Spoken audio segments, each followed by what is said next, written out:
This episode may contain content of a graphic nature, including descriptions of physical and sexual violence against adults, children, and animals.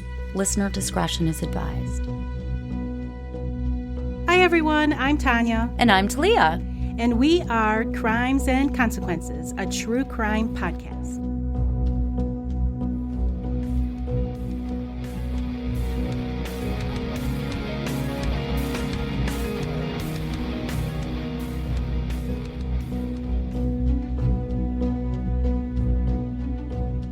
Hey Talia. Hi, Tanya.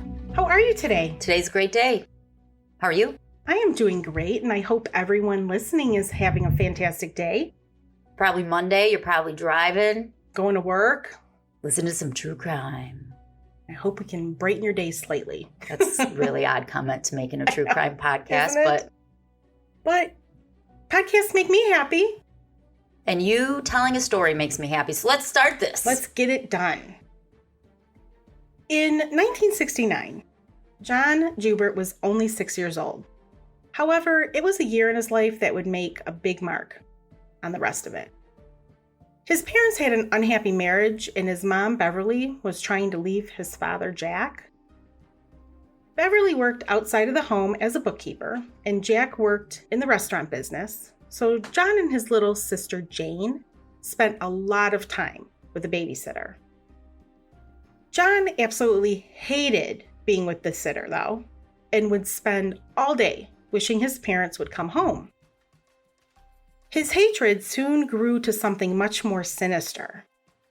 He had daydreams of killing his babysitter. When he's 6? When he was 6. That's not a good sign. No, it's not.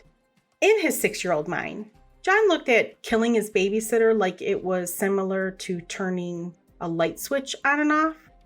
One moment she would be there, and the next she would be gone. John told no one of these fantasies, and it's probably good he didn't, because they evolved into something more gruesome. He would not only picture himself killing the babysitter, he then would see in his mind kneeling beside her body after he did it, and then eating her corpse. Oh, that's pretty morbid. Yeah, at 6. His fantasy scared him a little bit. Me too. Honestly, for a 6-year-old. He wondered, where did these thoughts come from? But he did know one thing. He enjoyed them very much. Sick little bastard. I know.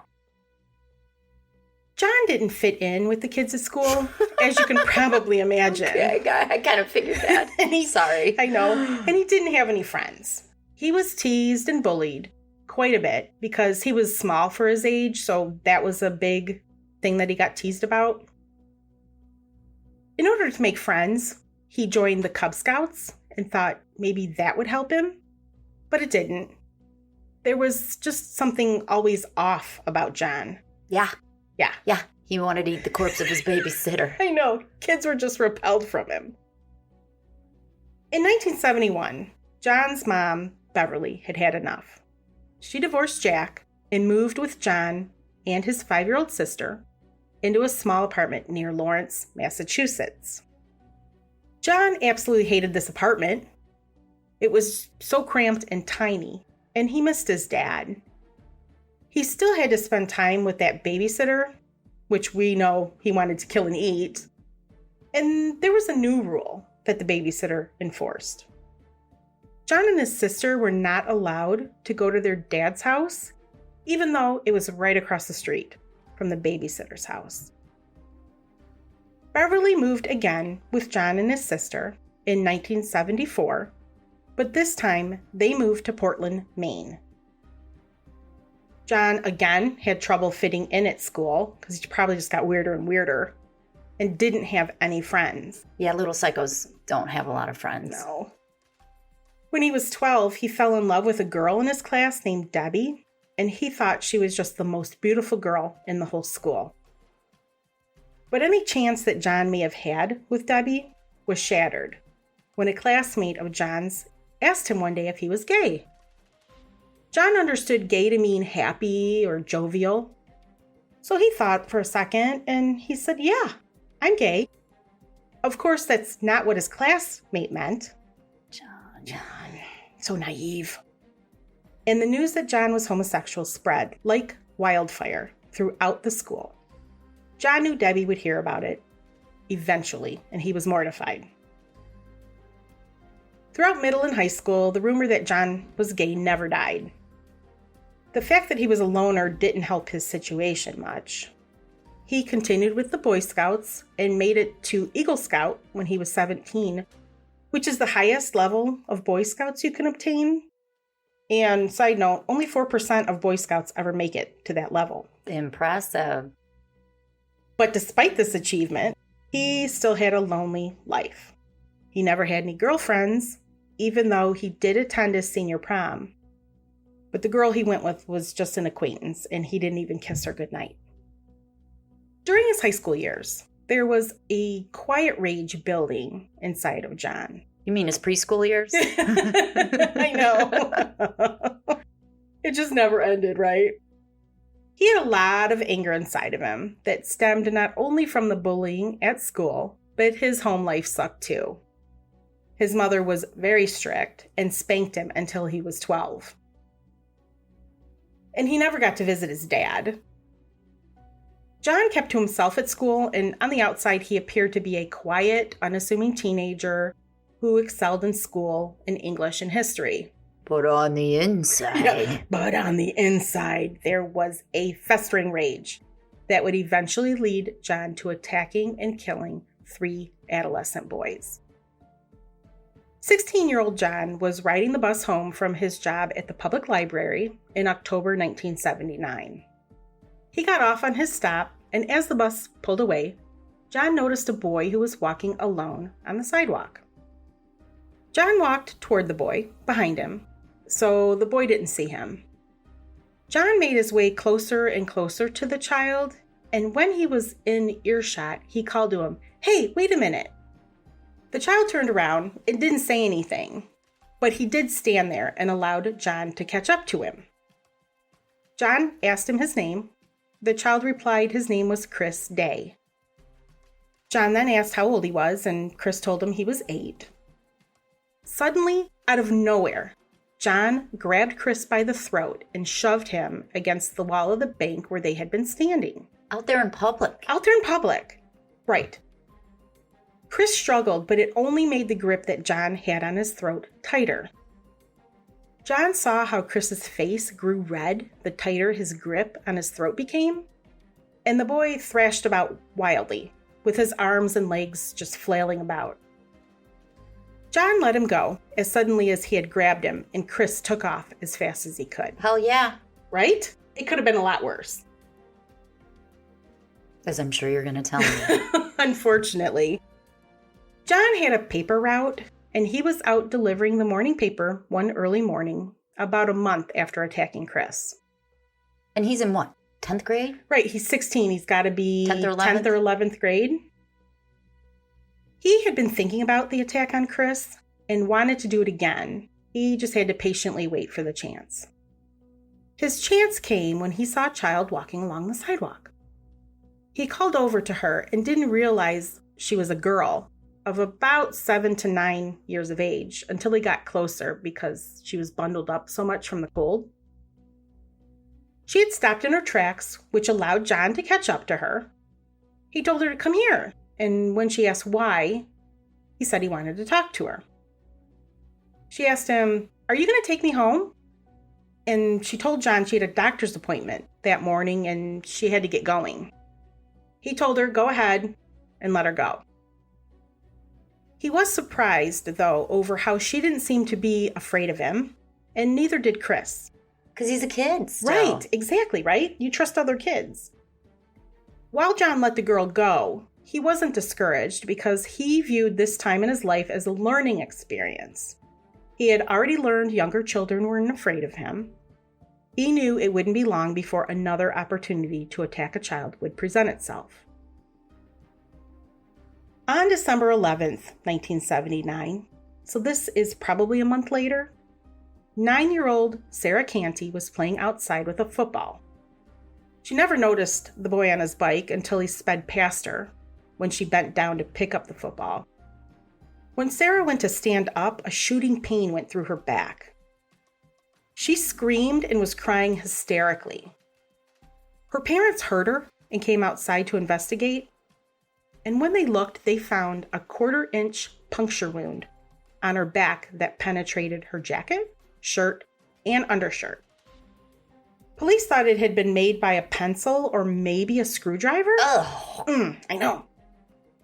By the time Sarah's parents had gone outside, there was no sign of the boy who attacked her. Sarah gave a detailed description of the boy on the bike, but the police weren't successful in finding him. It would be years before anyone would discover that 16-year-old John had attacked Sarah and would go on to earn the nickname the Oakdale Slasher in the newspaper. It's got to be in a radius that's relatively close. Right. Bullshit. They didn't try. 6 weeks after his attack on Sarah, on January 24th, 1980, John noticed a woman walking in the evening around 7 p.m.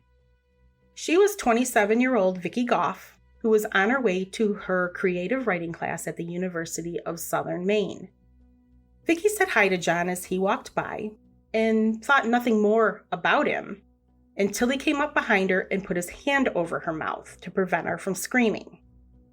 Vicki never got a good look at John since he was behind her. After he grabbed her, Vicki felt a pain in her side that felt like she'd been punched.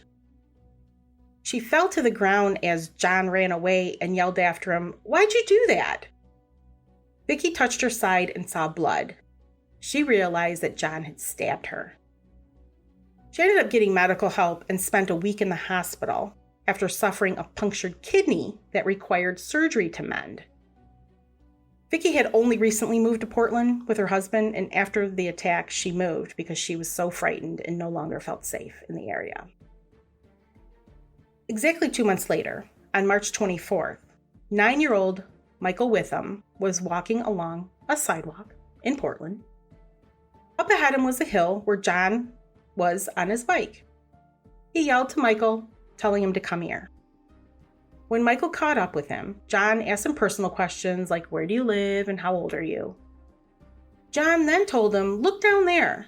And when Michael turned to look, John grabbed him from behind and cut his throat with an X-Acto knife he had stashed in his pocket. Damn! I know! John fled, and luckily, Michael survived, but he had to get 12 stitches to close the 2-inch wound that was made. Holy shit. I know. All of these crimes occurred within a 2-mile radius of John's home, but he was never a suspect. See, that's what I don't get. I knew he's on a bike. The radius has to be very small. Right. And they can't figure out this killer biker. I know. I guess he was 16 and they never suspected a kid did it. A few days after he attacked Michael, John was riding home on his bike after visiting an uncle. He stopped off at his Boy Scout meeting before going home. As the meeting was ending, some of the older scouts were warning the younger ones, "Look out for the Oakdale Slasher." It was only at that point when John fully realized what he'd done, that his fantasies hurt people, and he got a little scared. He vowed to himself that he would stop, and he did, for a while.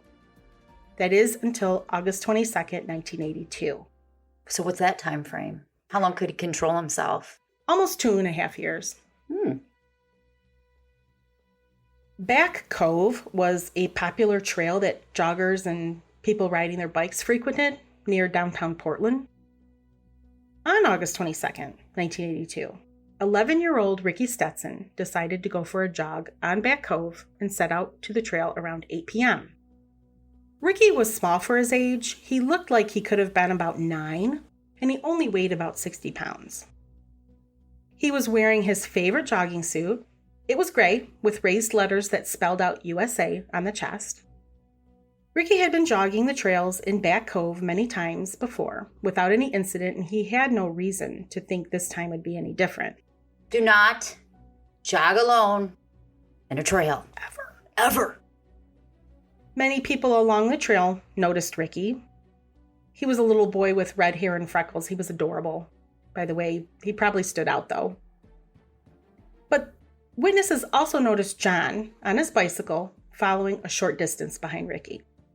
When it got dark and Ricky hadn't returned home, his parents called the police to report him missing.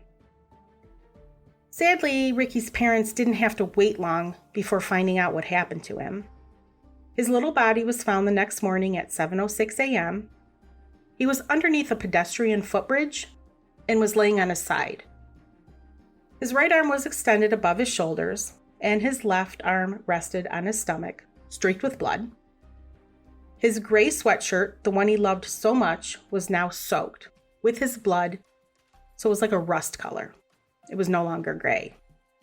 His pants had been pulled down, but only to the hips due to a drawstring at the waist being tightly tied. However, grass and dirt were found inside of his sweatshirt, and there also were no rips or punctures on his sweatshirt, which led police to believe that whoever had killed Ricky had either taken his sweatshirt off and stabbed him, or had Ricky remove it himself before murdering him and putting it back on his body. Ricky had suffered a stab wound to his chest, which killed him. Maybe his shirt could have been pulled off? Maybe. Like from dragging or struggle? Maybe. They didn't mention like any grass stains though, so who knows? I'm not a crime scene specialist.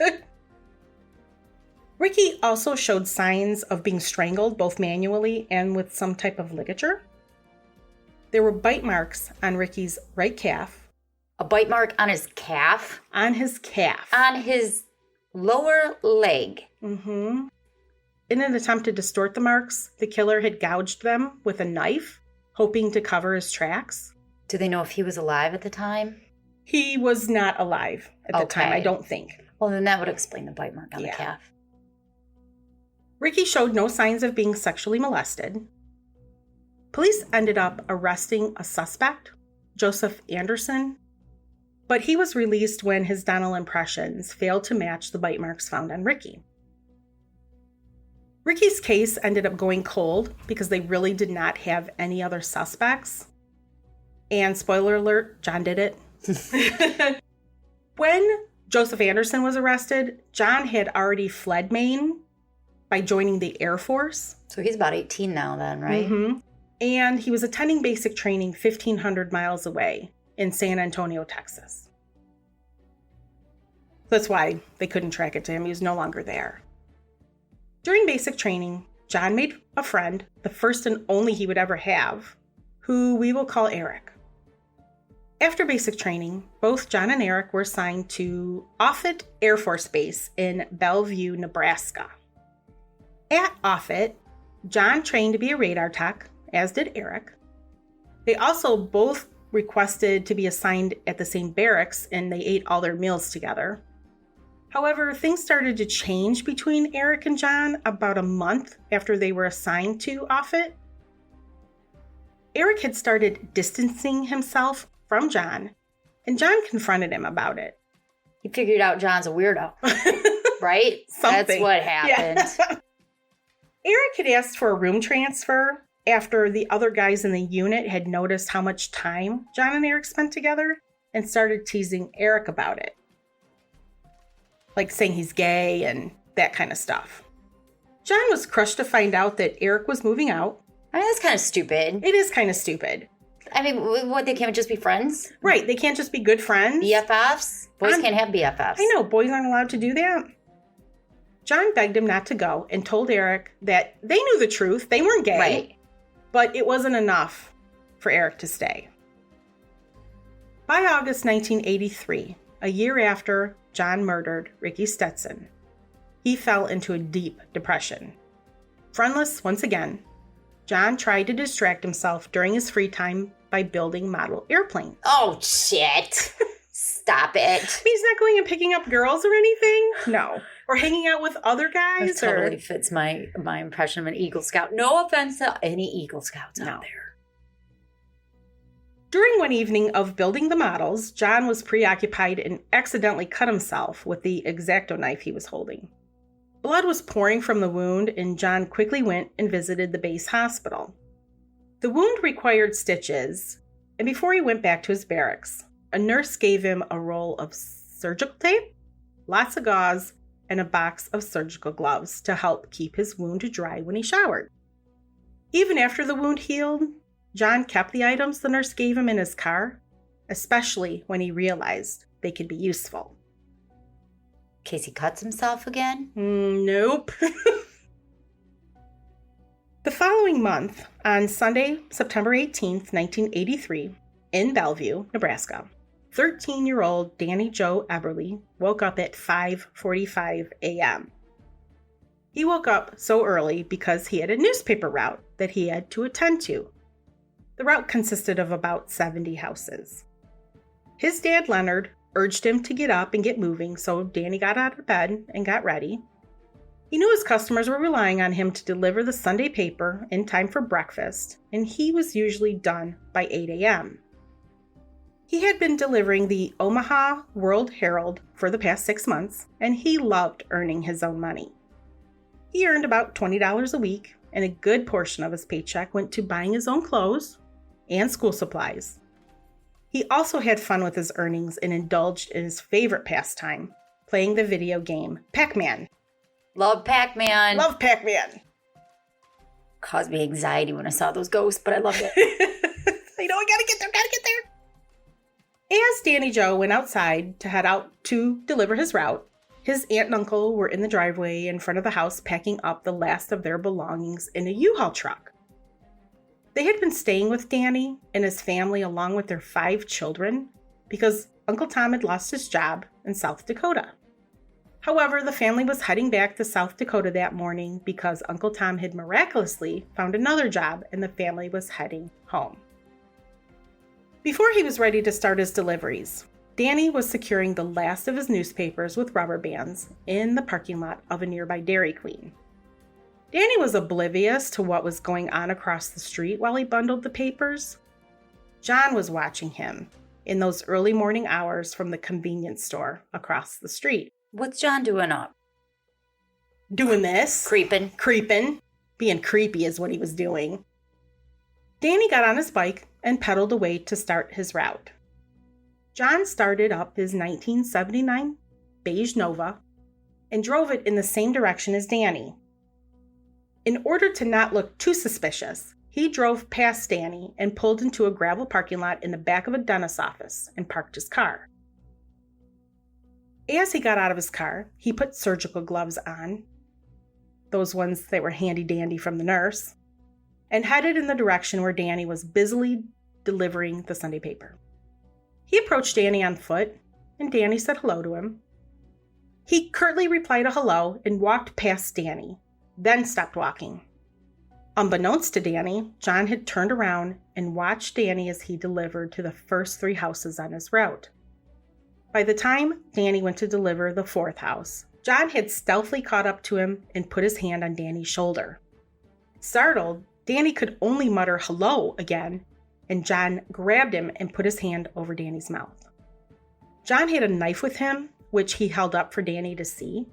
It was like a hunting knife. Danny's eyes grew wide in terror seeing the knife, and John told him not to make a sound and to come with him. Danny let go of his bike and his bag of newspapers and walked to John's car. Once they got to the car, Johnny told Danny to lay down on his stomach in the gravel and to put his hands behind his back. John opened his car door and tied Danny's hand together with a rope he had in his glove box. After tying his hands together, John turned Danny around on his back. The two made eye contact as John put surgical tape over Danny's mouth. John picked Danny up and put him in the trunk of his car. The car started, and John drove about 4.5 miles to an open field. He parked the car on the side of the road and went around to the back, opened his trunk, and lifted Danny out. He carried Danny a little ways into the field and laid him down. And I've seen pictures of this. It's literally a field, and there's fields all around. Like, there is an intersection, but there's no big stoplights or anything like that. It's just land. With grass? Yeah, with grass, and it's like, exactly, tall grass, but not too tall, okay? Not like up to your neck or anything like that. Once Danny was on the ground, John untied him. He commanded Danny to take off his shirt, and then he helped the boy remove his pants. Danny was now in his underwear, still laying on the ground, and John retied his hands and tied his feet with the rope. John took out his hunting knife, and when he did this, Danny begged for his life because the surgical tape had loosened on his mouth and he was able to speak. As he begged, John suddenly plunged the knife into Danny's back. Danny gasped and begged for John, "Please just take me to the hospital." He said, "I won't say anything if you just take me to the hospital." However, it was too late for Danny. John had come too far to turn back. He stabbed Danny 4 more times in the back before turning him over and stabbing him another 4 times in the chest. He slashed the back of Danny's neck to make sure he was dead, but he wasn't done. John then viciously bit Danny on the upper backside of his left leg and twice on his upper left shoulder. It's like a compulsion for him, right? Right. He tried to obscure the bite marks by gouging the flesh where he had left his teeth impressions. He also left a star-shaped carving on Danny's chest. And I never figured out what that exactly meant, and John never said anything about that. After killing Danny, John stood up to admire his handiwork. He had mixed emotions, pride and shame, and the overwhelming rush of excitement. He thoroughly enjoyed murdering Danny. He looked at his hands that were covered in Danny's blood and he wiped them along with the knife on Danny's clothes. He flung the clothes in the field and dragged Danny's body into an area where the grass was tall enough to hide it from the traffic that would soon be coming. As he was doing this, John noticed that the sun was beginning to rise. The darkness of the early morning was being replaced with daylight. He got into his car and drove to McDonald's to enjoy breakfast. Because he's fucking hungry now. Yes, he worked up an appetite. John returned to his barracks at the Offutt Airfoot Base after his hearty breakfast, and he spent most of that day masturbating to the memories of Danny begging for his life. What the hell? I know, sicko. I'm surprised he didn't molest him. I know. I'm surprised he didn't molest any of them. He didn't, though. Spoiler alert. Spoiler alert. Around 7 a.m. that same morning, the phone was ringing at Danny's house. Danny's mom answered the call from one of Danny's customers saying that he hadn't received the paper yet. Danny's mom, Judy, assured the customer that the delivery truck was probably late dropping the papers off to Danny because she knew Danny was on time when he left the house that morning. When the phone rang again, Danny's sister Maria answered the phone. It was Danny's boss, and Maria told him she would go get her dad. Leonard got on the phone, and Danny's boss told him that people were calling him about missing their papers, and that he had already looked for Danny along his route, and he didn't find anything. Wow, people really want their Sunday paper. Damn! Leonard told the boss he would meet up with him, and together they found Danny's bike leaning against a tree and his sack of Sunday papers in front of a home on Danny's route with a large rock on top of it to secure the papers from blowing away.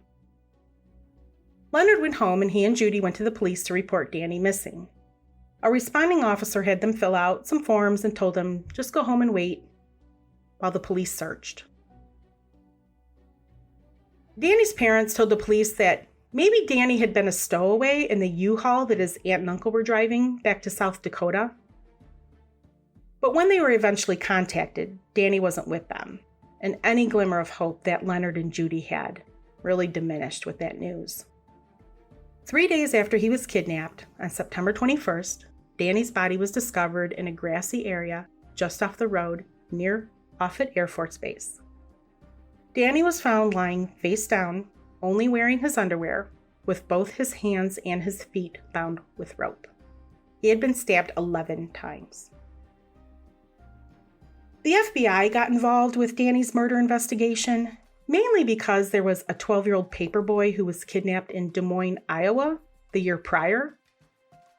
That boy was named Johnny Gosch. That's a famous case. It is a famous case. There's an awesome documentary on him. Right, and so you probably know that case is still open and unsolved. I think it's called Where's Johnny? Yes, it is called Where's Johnny, because I did look it up. Johnny's case was still open and unsolved when Danny's body was found. Johnny's kidnapping has never been solved and remains a cold case in Des Moines. Fascinating story, guys. Interesting note, about Johnny's case, he was the first child to be featured on milk cartons as part of a campaign to find missing children. Yep. That was little Johnny. FBI profiler, the wonderful Robert Ressler. Love Robert. He went to Michigan State. Go. Go green. Thank you. Go blue. Just kidding. Oh, I know that just gets you right there every time I say it. Robert was asked to give a profile of the man who killed Danny.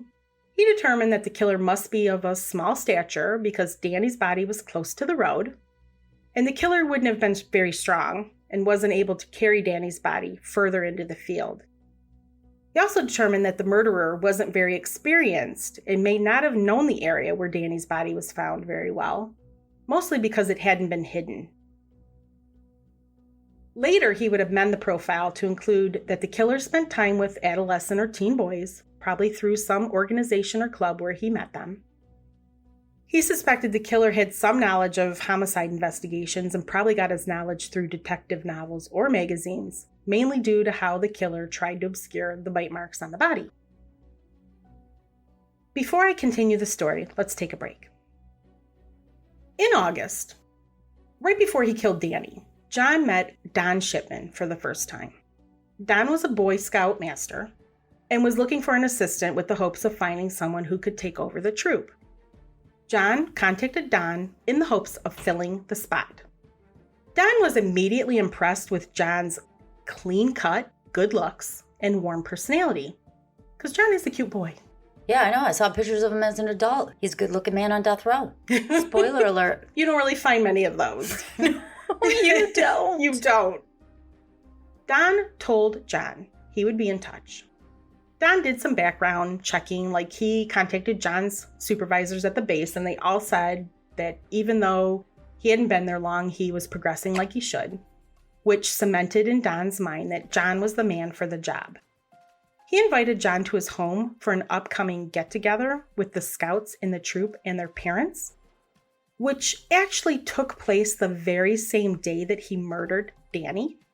So later in the afternoon or evening? Yes.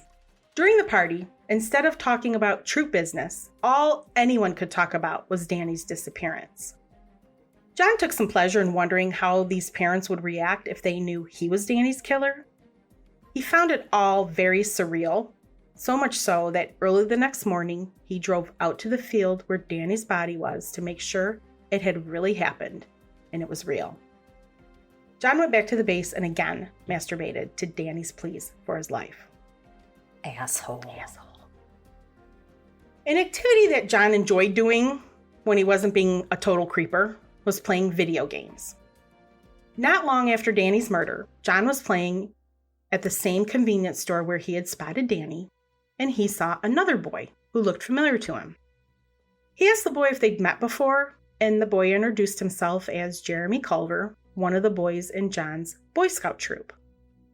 Over the next couple of weeks, John and Jeremy developed a friendship, and Jeremy invited John over to meet his parents. When he came over, Jeremy showed John his room, and John immediately noticed Jeremy's Dungeon and Dragon items. Nice. Just kidding. John loved D&D, and he and Jeremy would end up playing all the time.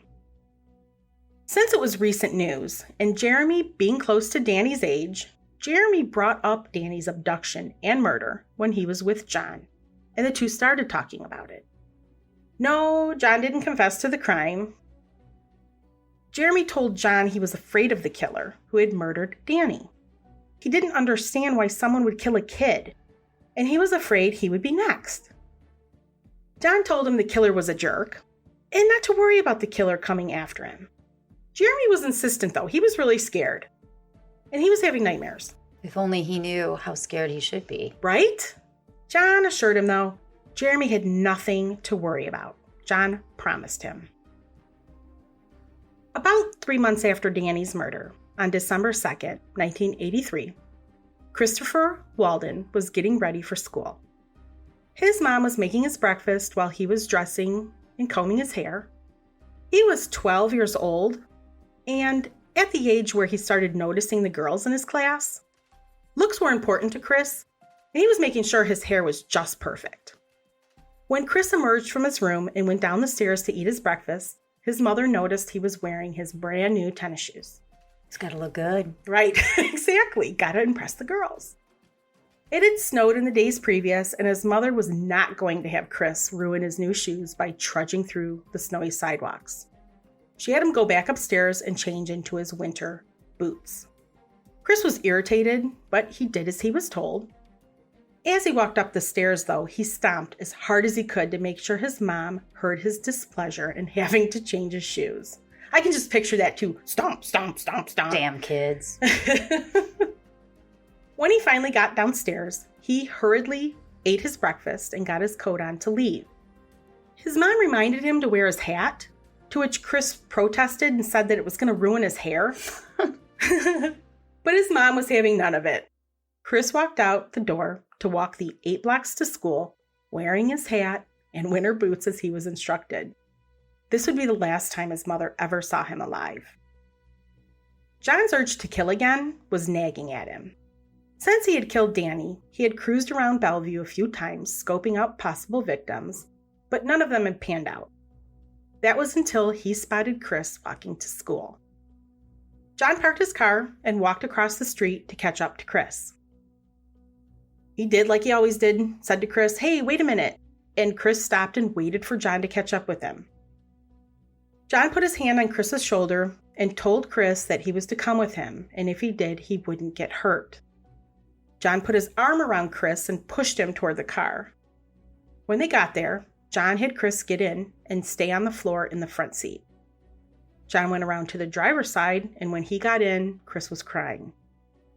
As the tears streamed down Chris's cheeks, John briefly entertained the idea of letting Chris go.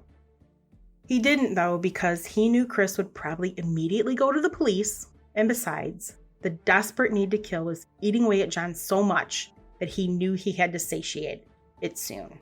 Sounds like his last spark of humanity died right there. Mm-hmm. Right. John pulled the car into traffic, and he and Chris drove for about 10 minutes before John pulled over. He told Chris to get his books and get out of the car. The two walked along railroad tracks for a few minutes, and John led Chris into some woods that were nearby. Was he holding a knife or anything? Yeah, he had a knife. I'm sorry, I didn't mention that. Yes, he had a knife. After walking for a minute or two, John stopped the boy and told him to take off his clothes but to leave his underwear on. He instructed Chris to lay down in the snow, and when Chris protested because of the cold, John snapped and he commanded him to lay down. He then took a hold of Chris's throat with one hand and the other on Chris's shoulder, and he shoved Chris to the ground. With Chris on his back, John knelt on his chest while continuing to squeeze Chris's throat. He never removed his hand from where it was. Chris fought hard for his life, and John's grip tightened, cutting off Chris's air supply. In a panic, Chris used all of his strength to try and roll away from John, and he almost succeeded. But John had more than his strength available to subdue Chris. He had his hunting knife. John pulled the knife out and plunged it into Chris's back as he tried to roll away. John stabbed him several more times before he slit Chris's throat in his final act to see if Chris was alive. When Chris didn't arrive to school, he was immediately reported missing. With the community already on high alert due to Danny's murder and disappearance, police took Chris's abduction very seriously. 2 days after he was abducted, Chris's body was found by 2 men who were out hunting pheasants in the wooded area where John had killed him. It was only about 3 miles from where Danny had been found. Chris's body was found frozen and covered in snow. He was only wearing his underwear like Danny, but unlike Danny, Chris's hands and feet were not bound. The cut to his throat was so deep he was nearly decapitated, and there were bite marks on his body that had knife gouges to try to obscure the bites, like Danny and Ricky. Chris was not sexually assaulted. A few witnesses came forward that had seen John and Chris together and gave police a description which was made into a police sketch that was released to the media. People saw them together? Yes. There was one woman who saw them. She was in her car at a stoplight and had watched as John and Chris, like he was pushing Chris toward his car, and she thought something was strange. And when she later saw the news story, she was like, oh my God, I think I saw that boy get abducted. Like, she was so upset. Wow. Yeah. There was also another lady who was walking her dog that saw the abduction. The woman that was walking her dog, the police ended up putting her under hypnosis. And she remembered that the man drove a tan-colored car and that his license plate began with an R.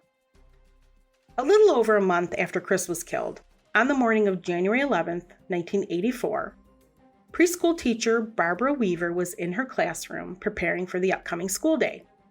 She'd been following the news story about Danny and Chris's murder and had seen the composite sketch that was released. Barbara was a religious woman who had been praying a lot about the boys and wished God would use her in a way that would help solve the cases. I do that too. Like, please just let me help. Let me find a body. Wait. Let me find out what happened to JonBenet Ramsey. Please, Right? Lord. Please just let me find out. As she was busily preparing, Barbara looked out her classroom window to see to the school parking lot. She saw a car that she had never seen before parked in the lot, and inside it was a young man that to Barbara looked an awful lot like that composite sketch she saw on the news. Wow.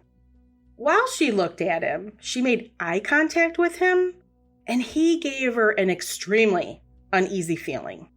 She was so weirded out, she ran to her desk to scribble down the license plate number of the man's car. What's he doing at a preschool? I don't know. I don't want to know. I know. Stop it. But I do. A minute or two passed when the door to Barbara's classroom flung open. The man from the parking lot, who, you guessed it, was John, was standing in front of her with a knife. What? I know, this is crazy. Fuck? John told her he was going to kill her, but Barbara's adrenaline was on high alert. She managed to get past John and ran out of the school to a home that was across the street. She frantically banged on the door, and the homeowner answered. Barbara told him of what just happened, and he allowed her to use his phone to call the police. While Barbara was at the neighboring house, John got in his car and sped away. Wait, she was at the preschool, right? Yes. Yeah, okay. Detectives tracked the license plate number Barbara had written down to John, and they found he was a 20-year-old radar technician at Offutt Air Force Base. Police thought they had their man. John matched Robert Ressler's profile to a T. He was young, small and not very strong, and he volunteered at a local scout troop. When they searched John's barracks on the base, they found several softcore porn detective magazines. What? I don't know. They were like true crime magazines. That? I don't know. John's car was also searched, and a hair that matched Danny Joe Eberly was found. They also found medical tape, a knife, and in the glove box was a piece of rope. The rope that had been used to bind Danny's hands and feet matched the rope found in John's car. And this just wasn't any piece of rope. It was a really damning piece of evidence because it was very unique. Inside the rope were over 100 different colored fibers, and they were all made from different materials. Like some were cotton and some were synthetic, and it was very rare and unusual. Like the FBI's rope expert or whatever it was didn't even know where it came from. But I know where it came from. I was going to say, do you? I do know where it came from. It came from Don Shipman, the Boy Scout master. He had given it to John. It was not one that was common at all. John was arrested on January 12th, 1984, and was charged with the murders of Danny Joe Eberly and Christopher Walden. John pled guilty to both murders and gave police all of the details of what happened. Sarpy County Sheriff Patrick Thomas sat down with John after he had confessed to murdering Danny and Chris. Sheriff Thomas had been on the task force investigating the murders from the day Danny disappeared. During the sit-down with John, Sheriff Thomas asked him if he were to release him, let him go free. Did John think he had learned his lesson and wouldn't kill again. He can't stop himself. No. John thought about it, though, for a long time before telling Sheriff Thomas that no, he didn't think he had learned his lesson, and he would most definitely kill another little boy again if he were given the chance. John told him he was glad he got caught because he couldn't stop himself. Like you said, it was a compulsion. It's like crack. Mm-hmm. I mean, killing is their crack. I've read all of these serial killer profiling books and with interviews with serial killers, and they say it's a compulsion they cannot control. That's wild. Not all of them, but yeah, wow. It's like vaping. My compulsion is eating cheesecake. I know. Same. It's like vaping, only different. I can't stop myself. We digress. After John had been arrested, Robert Ressler was giving a presentation at the FBI Academy in Quantico, Virginia, featuring the profile he had made of Danny and Chris's killer. In attendance at the presentation was a police officer from Portland, Maine. He was quite interested in Robert's presentation because the killings in Nebraska sounded very much like the murder of Ricky Stetson. John didn't confess to Ricky's? Not yet. And Ricky's case was still unsolved at this point. Like Danny and Chris, Ricky had those bite marks that had been gouged with a knife in an effort to obscure them, and they ended up being John's signature. The police officer went to speak to Robert after the presentation to discuss Ricky's case, and they discovered John had lived in Portland at the time of Ricky's murder. A cast of John's teeth was eventually matched to the bite marks made on Ricky. Even though they were gouged? Mm-hmm. Yeah, he was unsuccessful in all of these cases in obscuring them where they couldn't be photographed properly or anything. He was unsuccessful. John was questioned by police from Portland about Ricky's murder, and he confessed. During that confession, he also admitted to being the Oakdale Slasher. He said those attacks were practice for the murders he eventually committed. John was convicted in Maine of Ricky Stetson's murder and sentenced to life in prison. In Nebraska, John was found guilty in Danny and Chris's death and was sentenced to death. He didn't wait too long for his day of reckoning and was executed on July 16th, 1995 by electric chair. He was 33 years old. And Talia, you've seen that mugshot of John. He looks like a perfectly normal, handsome American man. Right. It's shocking. It is very shocking. How normal it is. And that was taken right before he was executed. That's crazy. His beard's all trimmed and nice. And his hair's neat. He's not like Popeye missing an eye or anything. No. It wasn't creepy at all. He's just looking like you said, like a regular guy. I read a book where I got the information for this podcast today. It was called A Need to Kill, the true crime account of John Joubert, Nebraska's most notorious serial child killer, by Mark Pettit. He wrote the book based on many face-to-face interviews he had with John while he was on death row. No. It started off as a letter saying, would you be willing to talk to me? And at first, John told him no, and then Mark wrote him more letters. They ended up developing a friendship. You should do that with some serial killers, Tanya. Yeah, no thanks. For our podcast and our listeners. No thanks. Mark actually had to testify in Ricky Stetson's trial. So, and it was based on some of the things that he had said, that John had said. Wow. So that is my story of John Joubert. I did not know about John Joubert before this. And it didn't happen that long ago. Yeah, you're right. It's so weird that he didn't molest them. I know how funny that we're saying that, but it is. You would think that was the motive, but it wasn't. Was he a pedophile? No, he wasn't. Everything I read, including like that psychological spreadsheet that you see on some of the killers that we find like on Murderpedia and stuff, he didn't molest any kids. What's his therapist say? Do we have those records? I wish. Well, thank you for that fascinating true crime tale. You're welcome. And if you are still listening, please... What do you say if you're still listening? If you're still with us, don't forget to subscribe or follow on whatever podcast app you're listening to us on.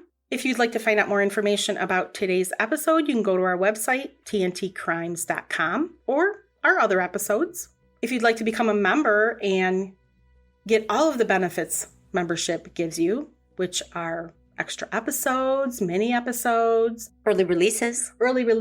commercial free, and live episodes. Sometimes they're good. Sometimes they're scary. Like last week's live episode. Oh, yeah. We won't even talk about that. 20-minute technical problems. Because Tanya didn't hit the fucking go live button.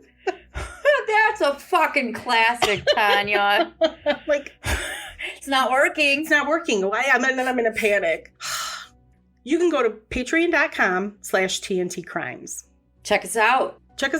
And also go to social media. We are on Facebook and Instagram at Hardcore True Crime. You know what it's time for? What is it time for? Some shout outs. Let's do it. Who do we have, Talia? You know I'm really bad at pronouncing names. Yes, so please bear with us. And I'm going to hold my applause until the end. Thank you. Vincienne, Debbie, Bonnie, Amber, Jay, Jeffrey, Jenna, Clevenol, Zipporah, Gabrielle, Kelly B, Brooke, Brandy, Catherine, Jordan, Beth, Adita, Eric, Sarah, Stephanie, Chrissy, Judy, Teresa, Stephanie, Riley, Coriel, Sandy, Aaron, Monica, Tina, Erica, Trissy, Tiffany, Katie, Michelle, Elaney, Andrea, Kenneth, Velvet, Samantha D, and Lori. And last but not least, Laura. Thank you, everyone. Thank you, guys. Big round of applause for our new Patreon members. We hope you are enjoying all of the extra episodes. And we love our other members, too. Thank you guys for supporting us. And until our next episode, don't kill each other. Bye. Bye.